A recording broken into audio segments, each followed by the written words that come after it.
Hey everybody, welcome to Zenny 62, 10:05 out west, 1:05 in the morning. Apologize for being roughly, late. But personal matters take place, and that matters more. As you know, many of you who really watch know I am here for my mom, and I enjoy keeping my mom company, uh, and sometimes I just like to just be candid and transparent.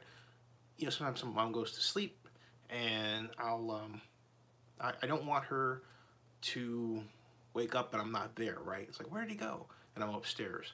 So I prefer to just let her sleep, do whatever I'm doing. Sometimes I think maybe I'll have the live stream down there, and then I don't want to have all the noise and all that stuff, right? And so I'll wait, and I'll wait for her to wake up and make sure everything is okay. And then when I think that she's okay, then I start the show, and that happens. So there we go. One day I'll figure out a better way, but that's the way that it is.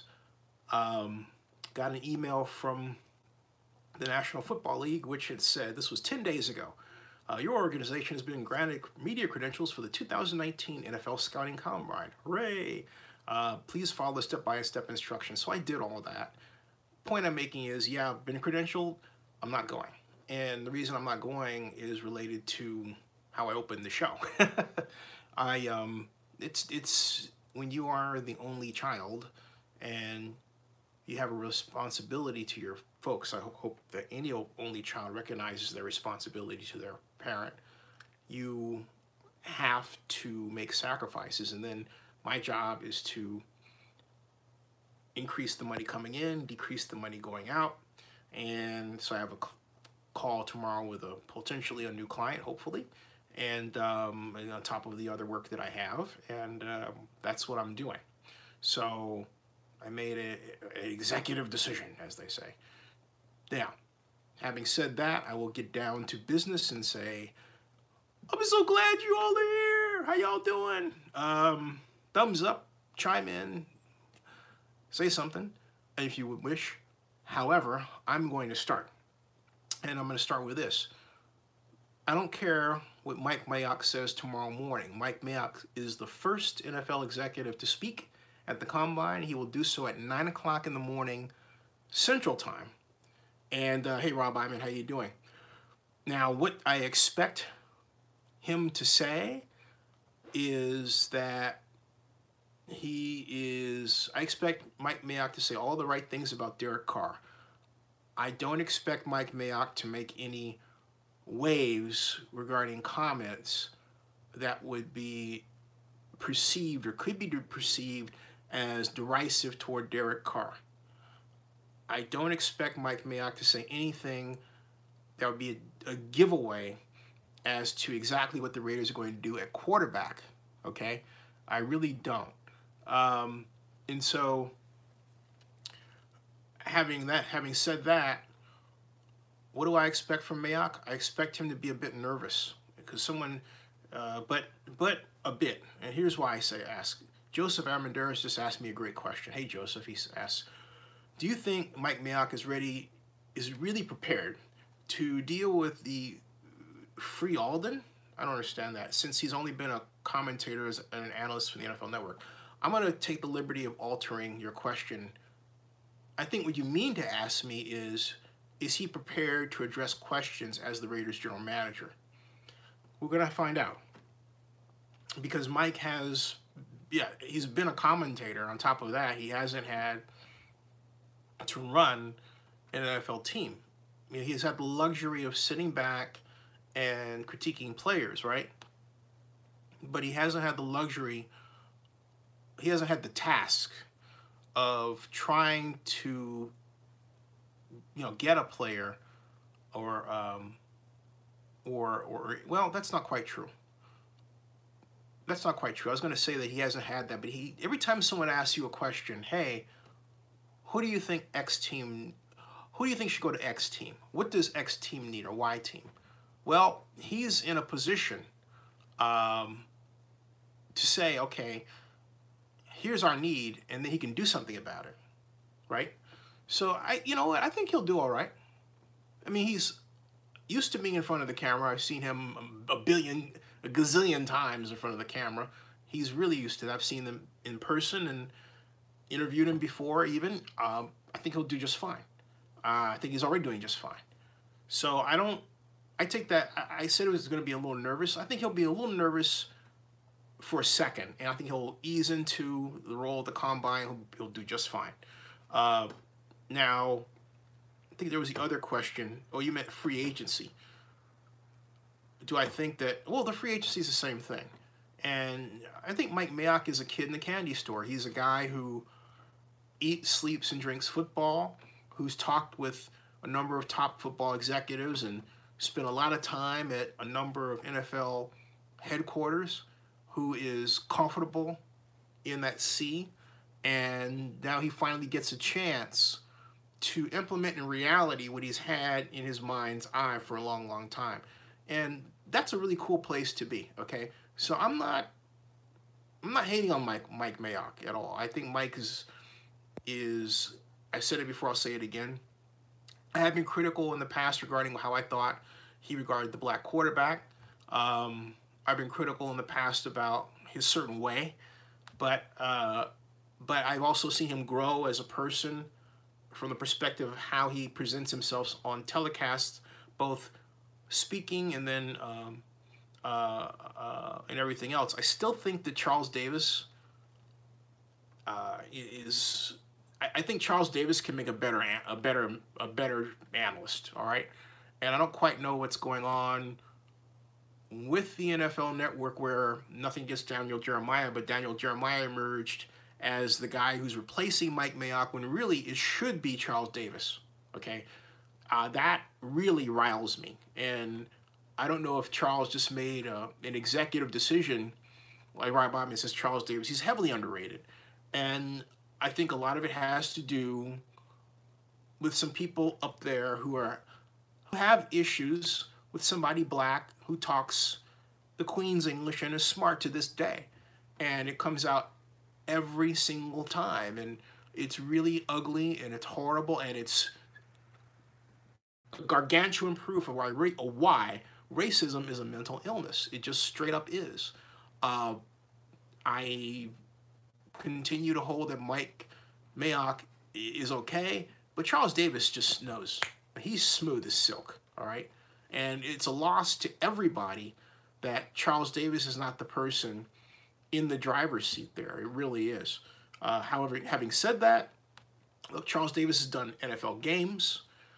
He's done big NFL games. And so he, somewhere along the line, looks like he made a conscious trade-off, all right? And probably for the better, because he's probably going to be one of these guys that winds up being the next Brett Musburger. He's calling games well into old age, and he's a national household name.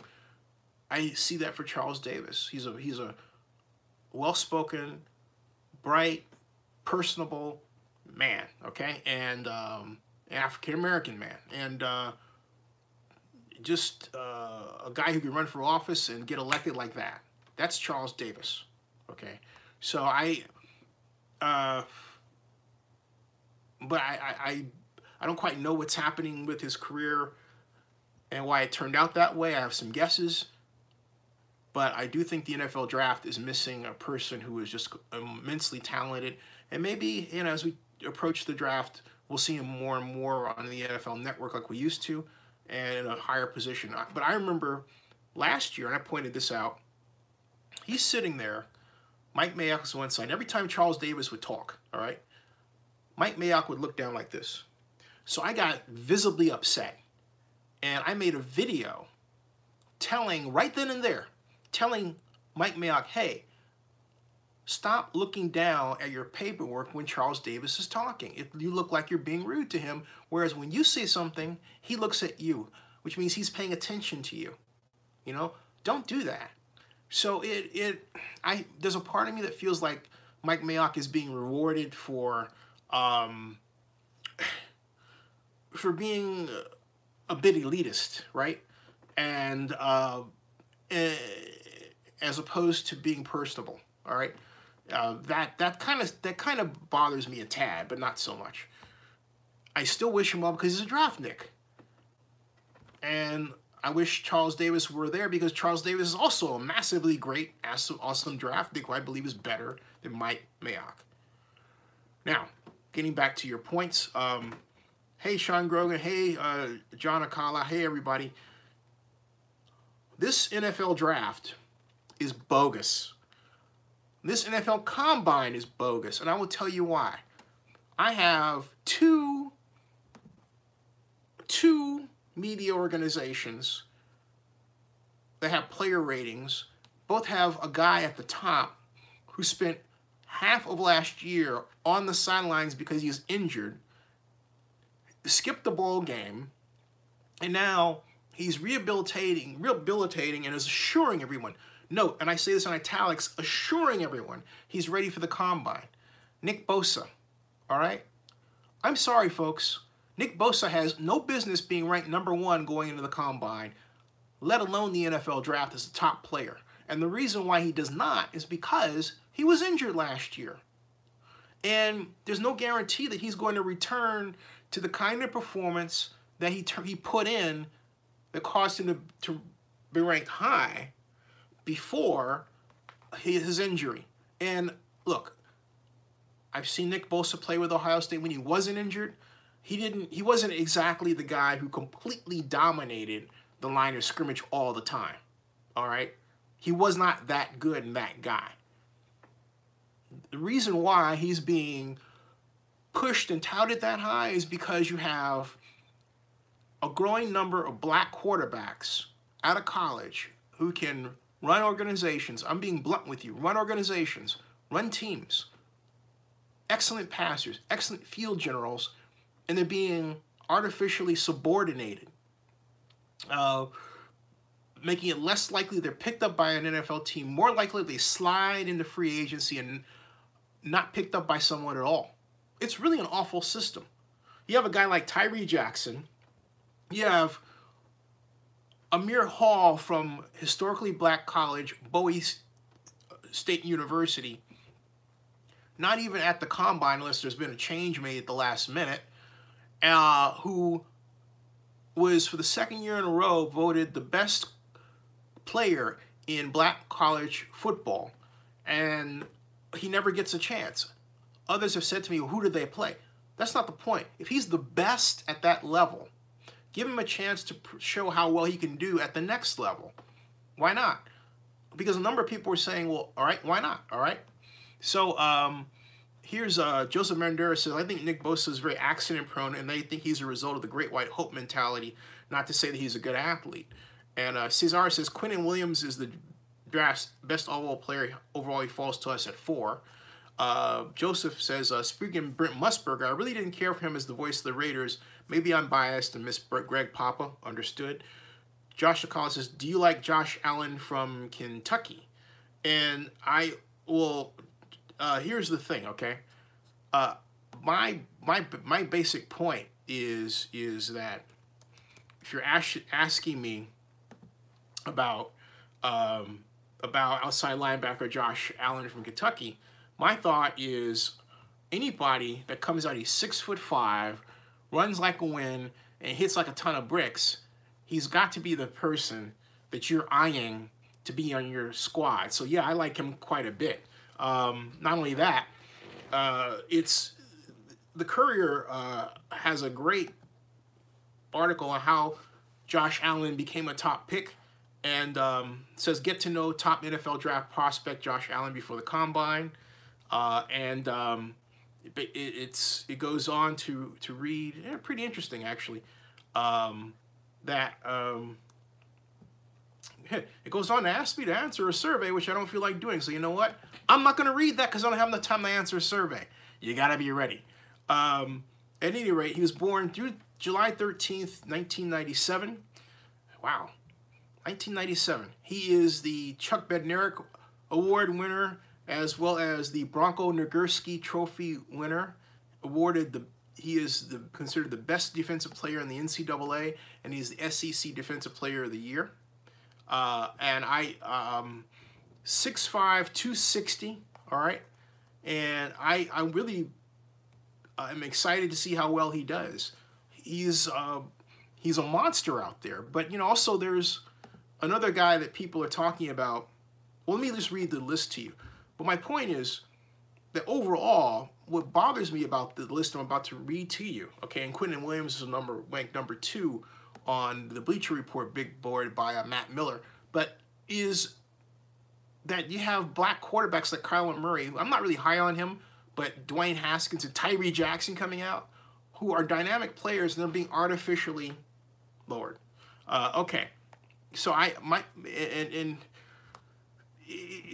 so this is going to change. There's a whole saying. There's an old saying: the ball don't lie. All right, and this will change once we get the combine underway. J-Dub, how you doing? And Sean says all black schools don't play against the best players in the nation. Different level of competition. I challenge you on that. All right, and I challenge you on that for this reason. Okay, why you say that they're the best, but how do you know? All right, how do you know that that individual player at that school is not the best just because that player is with a black school? That's essentially what you're saying. That's racist. In other words, you're saying, hey, it's a black school, therefore they're not the best. I mean, think about what it is you're saying. Okay, Sean? I mean, he probably just left. But my point is think about what it is that you put out there. I mean, you wrote, all black schools don't play against the best players in the nation. Different level of competition. That's wrong. The best player can be on any team at any level. You find out that they're the best by putting them on a level playing field with other players that are the best on their teams from other areas. SEC, or for example, or the Pac-12 or the ACC, all right? And that's how you determine it. But you don't hold someone down. And yet that's what the NFL has done with black quarterbacks. There has been only one black quarterback, Tavares Jackson, that was drafted. That was 2006. This is 2019. You cannot tell me at all that, and there haven't been, that there's no black quarterback that has come out that has been talented. How you keep a person down is by not giving them a chance. By not giving them a chance, all right? If you've ever had an opportunity, a chance, to watch the Doug Williams story on the NFL Network, Eddie Robinson, his coach at Grambling, said, just give him a chance. It's all about having a chance. And so if you have somebody that's as good, hey, how you doing, Keelock, as Amir Hall, and everybody is saying, hey, he's the best, put him in there, all right? Put him out. I'm here, okay? So, Sean Grogan says, no, I'm here. If that player had a chance to choose, let's say, Alabama over a black school, which school you don't think is going to choose? A black school. And Sean, you must be white, okay? And I say that because you don't understand the pressure a number of black families, particularly in the South, to go to a black school, to have an all-black environment. And I'm saying something to you right now, and I want it to be driven through everybody's head, all right? Learn American culture. If you see someone that's black, don't assume that their background or their experience is the same as yours. There are people around them in constant pressure to be in an all-black environment, to go to school that, all right, but, okay, Sean says I'm half black and I'm half white, which means I'm really going to punish you for not knowing the story, okay? Joking, Sean, but really you should understand this, okay? My point is that there are voices around you that say, hey, look, and particularly if you're down here, go to a black school. If you are anywhere south of the Mason-Dixon line, because there's a deep and rich history of being matriculated in places like, for example, Morehouse. Look at Spike Lee and his kinship with Samuel L. Jackson, for example, all right? Both Morehouse grads. Look at Tyrell Perry, another Morehouse grad, homeless in his car. Now has his own studio, huge studio here in Atlanta, all right? All of this is very important. All of it fits together. So when you have someone that chooses in Alabama, to your point, all right, that person is going to say, they're going to have somebody around them, so you're a sellout. You know, you're a sellout for choosing a white school with money that's a football factory that may not give you a chance as a black person. They'll put you on the bench, okay? And you may never see, or they'll have you play another position and you'll never see quarterback, all right? There are all those voices in that person's head. So that person who hears that voice, they go to a school like Bowie State, they start and they excel. So what you should be asking me is, Zinni, what are his stats? Like the 49 touchdowns, okay? So, all right. And this is where you want, because I believe a small percentage would choose an all-black school over a team like Alabama that could get them to the next level of football. But Sean, you don't live in the South. You say you believe, but my point is, what you believe is far different from reality. Because if what you were saying were the case, look, there would not be a healthy and flourishing black college system, and yet it is. This is something you don't know about. You're telling me about your prejudices. You've listed 1, 2, 3 different prejudices right here. The assumption that because a player goes to a white school, they're better. I mean, what's wrong with you, dude? I mean, seriously, you have to have your head examined. That's why I say racism is a mental illness. It prevents you from seeing the truth of saying, hey, look, this guy, all right, this is where these imagined stories come up about people, all right, for no good reason, okay, all right? And Sean asked me the dumbest question in the world, why is Alabama a white school? You tell me why Alabama is a white school, all right? That's the fifth comment you've written that's really racist and ignorant, okay? I'm going to let you have it, all right? I'm not going to block your comments. I'm going to let you have it. Because you have to be smarter than that. There is no excuse for that level of ignorance in America. None. Zero. Get your act together. Now, Art Rodriguez says, Craig Papa was the voice of the Raiders. It's not going to be the same as the radio voice, right? Yeah, absolutely. Donis Jero says Warren Moon. Donis, you're asking in the context of what? And then Sean Grogan just issues his 6th, racist-based comment. A good friend of mine is black, and he went to Alabama. So, all right? You're a person who has not had the black experience, all right? On top of that, you don't ask questions about what that means. You assume you know. You know zip, all right? Zip. No, let's not get Sean out of here. Let's keep Sean in here because I want this to be a learning experience for everybody. I don't believe Sean is half black. I think he's coming up with stuff, okay? I don't believe that's his real name. Just saying, all right? However, it's quite clear who I am. Now, Landlord says top talent. All right. My point is this. Amir Hall is an amazing talent. Tyree Jackson out of Buffalo. This dude threw 80 yards on a dart. All right. He threw it ping. Amazing. Amir Hall gets held out, literally, of the NFLPA Bowl until he gets to play 1 series, throws 1 pass. That's it. Everybody on Twitter is going nuts. What are you doing with this guy? Tyree Jackson. Everybody's waiting for Tyree. Why? Because he had the best outing of any quarterback the entire week. He's 6'7". This guy went on a growth spurt of something like, 5 inches during college at Buffalo. Crazy stuff. And everyone's waiting to see what he does. And so he comes back. They hold him to the 4th quarter of the game. Meanwhile, Drew Lock is on the sidelines of the same game. This is the Senior Bowl. And he just has an out. And it was okay. It wasn't Drew Lock. It was Daniel Jones from Duke, okay? And so he says, he's talking with Daniel Jones, and all of a sudden there's this commotion behind him because Tyree Jackson is tearing up the field. I mean, he's literally tearing up the field, and he has to turn around and see what's happening. And Tyree Jackson's driving them down. His first drive in the Senior Bowl, he drives them for a touchdown, okay?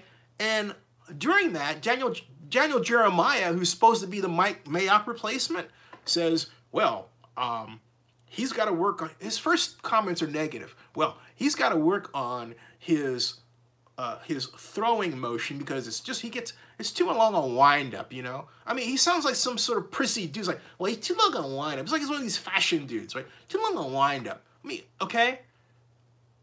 Do you realize that what Tyree Jackson did 2 plays later was he short buggy whipped the pass on a slant pattern for a touchdown?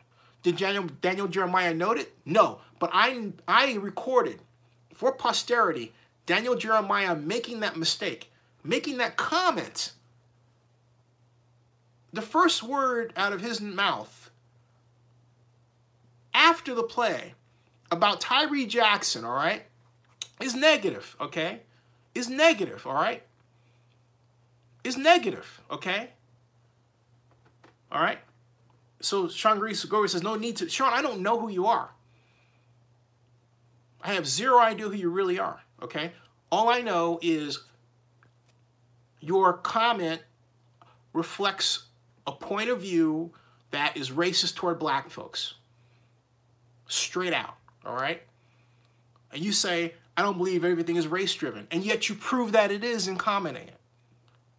You hold up institutional racism, and you say you're not being racist. You are straight out being racist. You don't want to give a person a chance, even though they're the best. You assume that they're not the best because they were the black school. Dude, that's racist. If you're truly interested in football talent, you should ask questions about the talents you don't know about, not make assumptions about them. There's an old saying about assumptions. To assume makes an ass of you and me. Why? Because we don't learn anything about the actual player that's playing. Will you wake up? Wake up. What you said was racism. And there's no excuse for it. And that's exactly what it was. You showed zero interest in the players. Zero interest in who the best players are. You assume that they're the best players because somebody else lists them, because they go to a certain school that's big and white.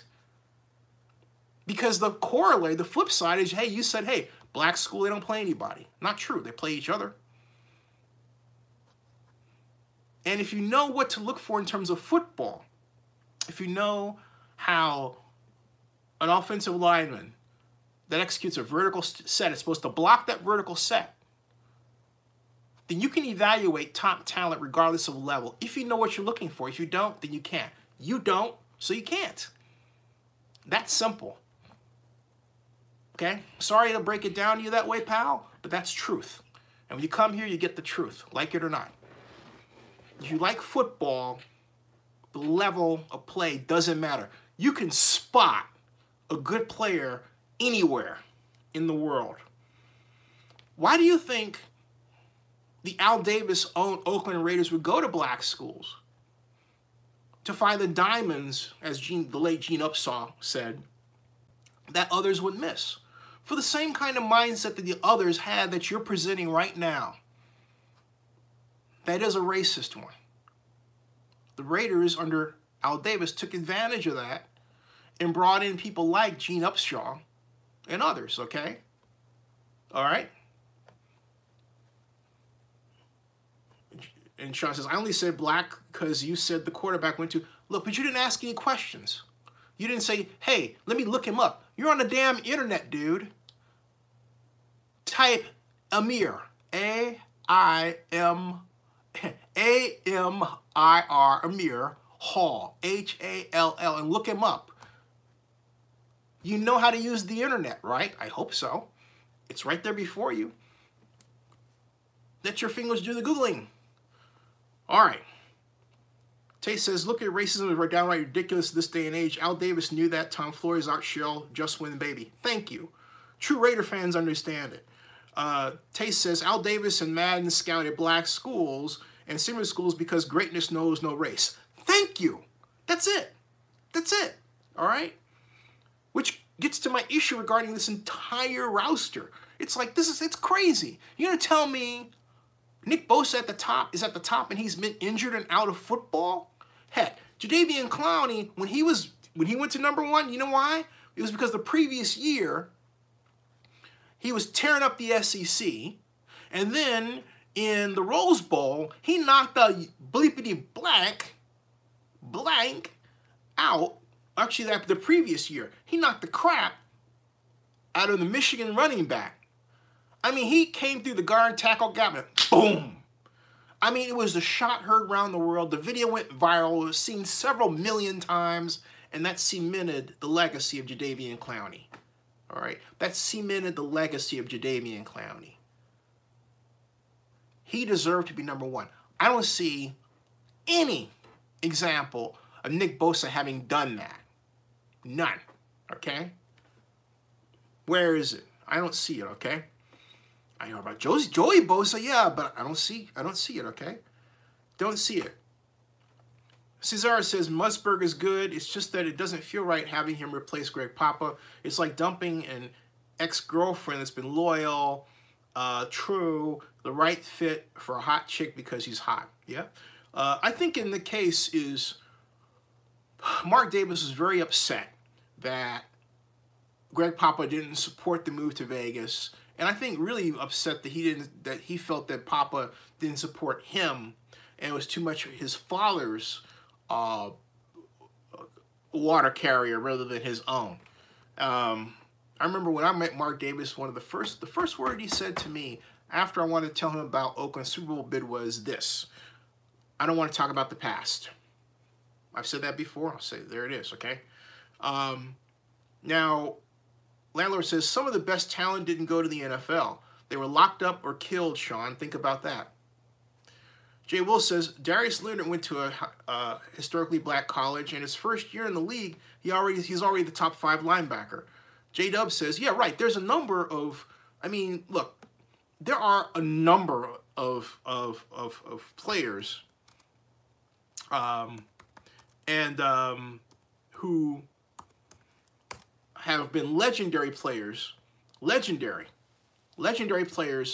in the NFL who came from historically black colleges. So to follow what you're saying, Sean, there should never be people like Michael Strahan who went to Texas Southern, all right? You want to tell me he's not a great NFL player? Historically black college. You've got Bullet Bob Hayes, Florida A&M. Walter Payton from Jackson State. Jerry Rice, Mississippi Valley State. Edwin Moses, Morehouse College. You've got, okay, I mean, that's out of football. But my point is, okay, you get the idea. And then, of course, there's Doug Williams of Grambling State, all right? It goes on and on and on and on and on. And you've got Brandon Parker, you've got Danny Jackson, Devontae Kincaid, Denise Turner, you have Trent Cannon, Brandon Lynch who's there as well. Brandon Grambling State is Devontae Kincaid, Alcorn State. I mean, so many of them, except at quarterback. And that's where it gets crazy. All right? The last, if I type NFL HBCU quarterback, QB, all right? Quarterback, okay? And it says, it's few HBCU quarterbacks drafted by the NFL. It's crazy. You had Doug Williams, James Harris, all right? And Tavares Jackson was the last person drafted. 2006. This is 2019. 13 years. That's crazy. All right? And then it was supposed to be Shoheim Dowdy. Everyone talked about him. Oh, he was going to be the guy that was going to break the decade-long draft in 2016, and he didn't do it for the same reason. 6'4", 225 pounds from Baltimore, passed for 2,410 yards, 20 touchdowns in 11 games. Led VUU to the NCAA Division II playoffs. Steve McNair, thank you very much. Rest in peace. All right. I mean, so your statement, all right, your statement And Sean, he just keeps doubling down on the stupid comments. I mean, here's another one, all right? Great players come from everywhere. Okay, which is true. I'm just saying the level of competition is not the same. That's why they separate divisions. That's stupid. You just contradicted yourself, all right? First of all, you said great players come from everywhere, which means you should have said in the next sentence, okay, that means that a great player can come from a historically black college, and you should say that you need to know more about them, and you don't. Instead, you said, I'm just saying the level of competition is not the same. And my point, all right, you're talking about teams versus players. Teams versus players, okay? Teams versus players. Deacon Jones came from a black college. Yeah, I mean, this is really turning out to be quite an embarrassing moment for Sean. You should know better. I mean, you really should. And by the way, let me tell you something else. There is nothing wrong with seeing race. You should see race in everything. Because if you don't see race, then you know what you do? You live a constant lie every single day. That everybody is what you think is the same, but the sameness is actually in your head. It's what you think everything should be, and you don't give any room for that person to tell their story to you, let alone for yourself to listen to it at all. It's like, you know, would you walk into a Colombian household and they have a Colombian dance and then just not participate and then try to dance or rock in the middle of that? You'll be disrespectful to your house guests? To not be disrespectful means you see culture, you see race. You learn from them, you listen, open your ears, and you open your mind. If I go to an Irish bar or Ireland or, you know, the same thing. I don't know anything about Celtic dance. I'd love to learn. Some cute Irish women dance Celtic. Just saying, all right? There's nothing wrong with seeing race. And there's everything wrong with not seeing race. There's no such thing as a colorblind society. You can see race positively.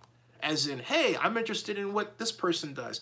I'm interested in how this person grew up. I'm interested in everybody and everything. I'm interested in your story. How the hell can you tell somebody else's story as a media producer if you don't want to pay attention, okay? All right? Sean says, my kids are mixed. I refuse to teach them to see a race, color. I teach them love all. Your kids are going to grow up very, very confused and they're going to get a rude awakening, Sean, okay? Because you're essentially doing this. Hey, don't see anything, all right? No. Have them see. Have them learn more than another language. Have them learn coding. Have them make sure they have a diverse group of friends. Don't teach them your handicap. You have a gigantic mental handicap right here. And you're going to impart that to your kids? Oh my God, we're all messed up. Don't raise your kids that way, man. I'm just saying, please do not punish society like that. You want your kids to be the cool people in the room that can, you know, go in like Bill Clinton. Cool dude, man. Play the sax, talk with people, love black women, like my godfather Bob Schock. Same thing, you know. White, walks in a room, dances soul, is the life of the party. All the women love him regardless of color. All right, he knows all of them, interested in their backgrounds. He's almost a chameleon like that. He's a cool dude. You want your kids like that. I don't know where you got it in mind. Something back there that caused you want to form this block out. Don't do that, man. Have the courage to work through that so that your kids aren't affected by it. And society isn't either. We need that kind of society today. Because what happens is that we're truly interested in each other. Getting a little off the track, I'm going to get back to talking about the players, all right? Gucci says that guy in the White House has made a race a divisive issue. He has, you know? Jay Will says Tavares Jackson had to transfer to HBCU because Arkansas didn't want him to start at quarterback because he was black. I remember that. Thank you for bringing that up, okay? All right? Sean says, I want my kids to put God first, be a good human being next. What? Ugh. oh, okay, I don't want this to be a Sean Grogan hour, all right? Let me put it this way. Putting God first is being a good human being, but even God saw race. I'm sorry, all right? It's because if God didn't see race, he wouldn't have made us this way. We're made this way for a reason. Different ways. So that you can see it, not so much see beyond it, but see it and enjoy it. Enjoy people. Otherwise, you won't enjoy people. Moving along. I want to talk about one thing that you're probably here to talk about now that the Sean Grogan hour is done. Derek Carr. Okay, folks, I know there are a lot of you out there who would like to see Derek Carr remain as a Raider, and I'm one of them. To that end, then I'm working backward in the comments. Joseph Armendura says, "Give me get to the combine. Do you think Gruden will trade the number 4 pick, or will he surprise everybody and move up to number 1? What do you think Gruden will do to surprise us?" I don't think they'll trade up. You know, here's the thing. It really depends on how the combine comes out and how the pro days. But having said that, I'll say this. I think he and Mike Mayock are going to see so many diamonds, and they're going to have all of these selections. They're going to want to take those selections and multiply them into more selections going down and add more players because they believe they can get demonstrably better players. Now that's far different from, you know, coaching them. And I really shudder at what they're going to do. And the reason why I say that is this.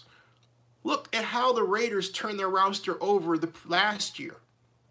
They had it was over 50% turnover. It was the Raiders had the greatest roster turnover of any team in the NFL, and it resulted in what? A losing season. So now you've got Mike Mayock coming in with John Gruden. You're like kids in a candy store, thinking they've got their people. They're going to make the right. They got all these picks, and so what are they going to do? They're going to change the roster yet again. So where's the core, right? I mean, you know, maybe you'll like, you know, snake eyes and get it right, but that'll be a guess, okay? John Collins says, I would give Carr 1 or 2 more years. I think Dwight Haskins as a Raider would be exciting, although I think Tyree Jackson would be more exciting. Cesar says Derek Carr should reinvent himself in the offseason and be more like a Drew Brees type of quarterback. That depends on the scheme. Sean Grogan says Raiders should trade back to 7, pick up an extra second, and select Devin White at 7. I like that idea. Tace says, Tace813 says pass rush needs to be addressed. J-Dub says, I don't think we'll trade or get rid of Carr, at least until next season, or for the simple fact of dead money. Joseph Arendura says, it's a scary proposition, but I think if they trade the number 4 pick, the end with Montez Sweet as one of their lower picks. Let me read off to you the Matt Miller's big board of what he thinks the best players are. Okay, I have some issues with this, but you know, let me take myself out of it and just read it, all right? Number 1 is Nick Bosa, edge rusher. Quinnen Williams, defensive lineman, Alabama. Josh Allen, edge, Kentucky. Rashawn Gary, defensive line, Michigan. Josh Jacobs, running back, Alabama. Devin White, linebacker, LSU. Jeffrey Simons, defensive line, Mississippi State. Ed Oliver, defensive line, Houston. John Williams, offensive line, Alabama. T.J. Hawkinson, tight end of Iowa. Clinton Farrell, edge, Clemson. Montez Sweat, edge, Mississippi State. Dwayne Haskins, quarterback, Ohio State, number 13. Kyler Murray right behind him, quarterback, Oklahoma. A.J. Brown, wide receiver, Ole Miss. Brian Burns, edge rusher out of Florida State. Lots of edge rushers on this. Juwan Taylor, Florida. Taylor Rapp, safety of Washington. Jalal Polite, edge rusher from Florida. Christian Wilkins, defensive line, Clemson. A lot of people are talking about him. Andre Dillard, offensive tackle, Washington State. I like him, mainly because he played vertical set. This is a guy, I can see Andre Dillard being the kind of guy that would go to the Cliff Kingsbury coached Arizona Cardinals. Why? Because he already has training at that vertical set pass blocking offense that Kingsbury is going to install. And you missed your chance to meet Cliff Kingsbury. Oh well. At any rate, Byron Murphy, cornerback Washington, Devin Bush, linebacker Michigan, Greedy Williams, that's his name, out of LSU, number 24, Cody Ford, 25, offensive guard, Oklahoma, 26 is Jonathan Abram, safety out of Mississippi State, and DeAndre Baker's cornerback out of Georgia, a good one at that. Trayvon Mullen, cornerback out of Clemson. Drew Lock, number 29, quarterback out of Missouri. Irv Smith, tight end, Alabama. Noah Fant, tight end, Iowa. So that's just the first 31 of these. I wondering where he has Tyree Jackson here. I don't see. I'm telling you, Tyree Jackson is the steal, man. Yeah, Tyree Jackson, he's got ranked number, oh, wait a minute, how did I miss that? He's got Tyree Jackson ranked as the best, how does he have this? Top quarterbacks, all right. The top quarterbacks he has are number 1, Dwayne Haskins, number 2, Tyler Murray, number 3, Drew Lock, number 4, Daniel Jones of Duke, number 5, Jarrett Stidham of Auburn. Number 6, Will Grier of West Virginia. Number 7, Clayton Thorson of Northwestern, excuse me. Number 8, Tyree Jackson of Buffalo. Number 9, Ryan Finley of North Carolina State. Number 10, Brett Ripa of Boise State.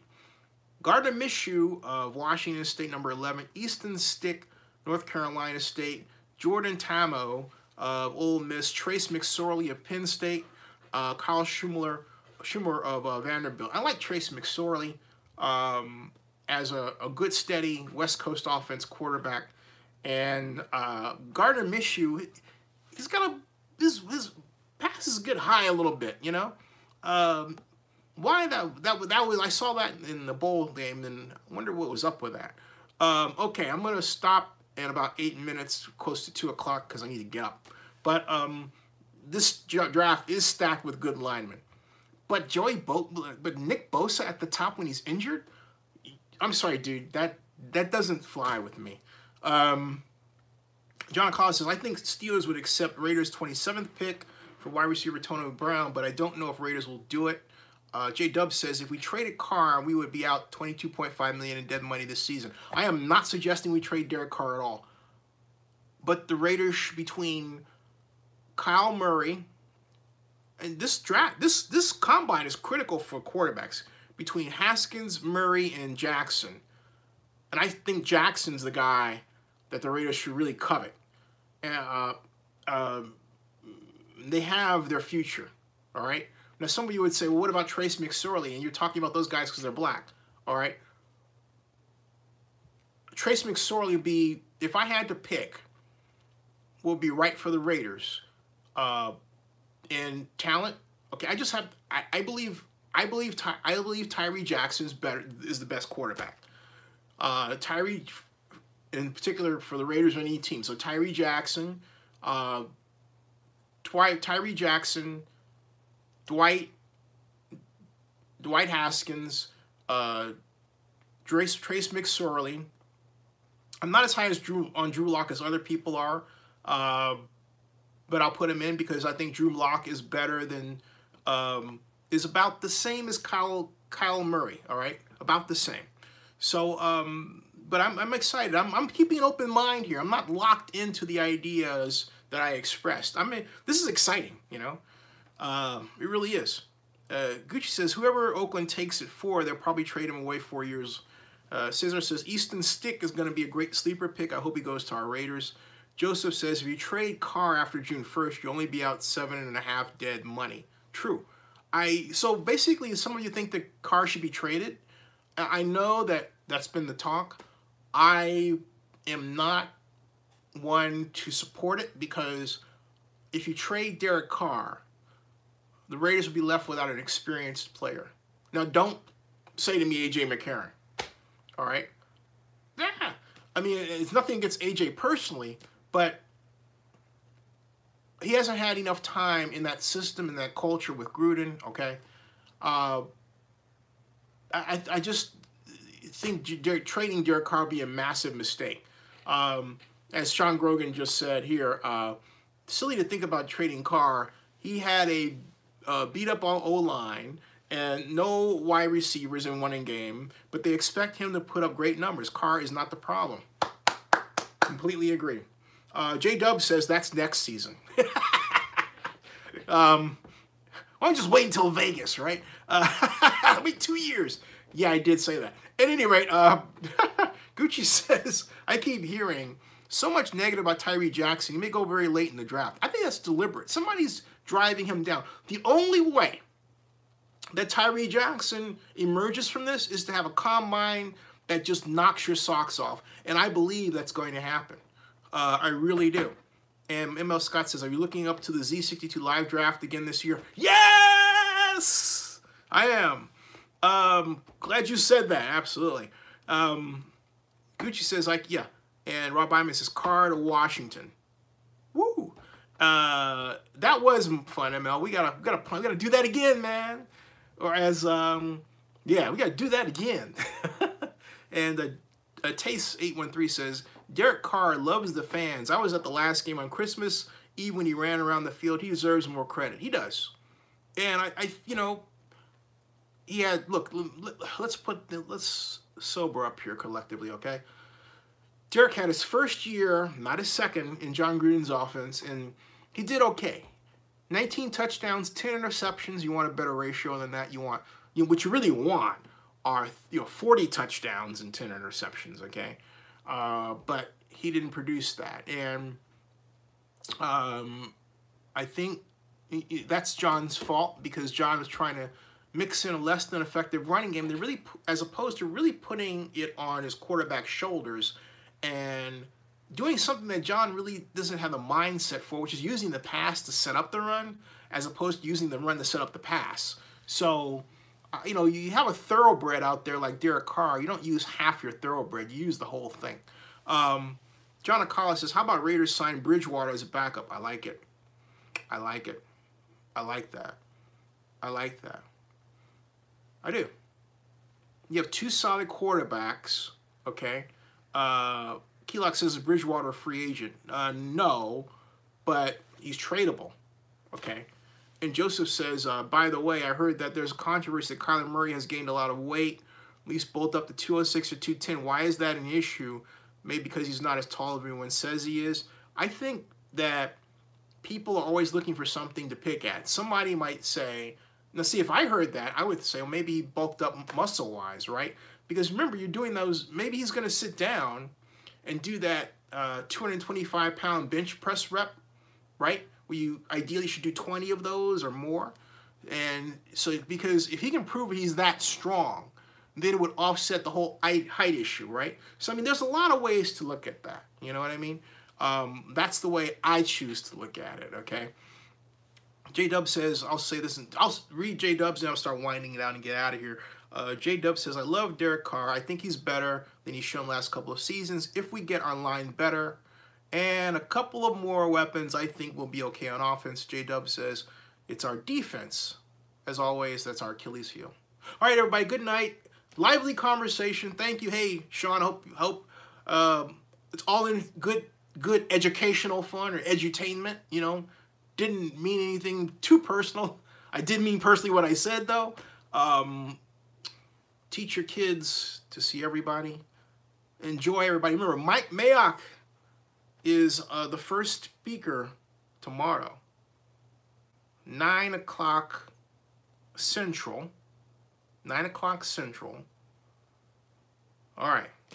Wait, 9 o'clock Central, 9 o'clock in the East, because Indianapolis is in the East.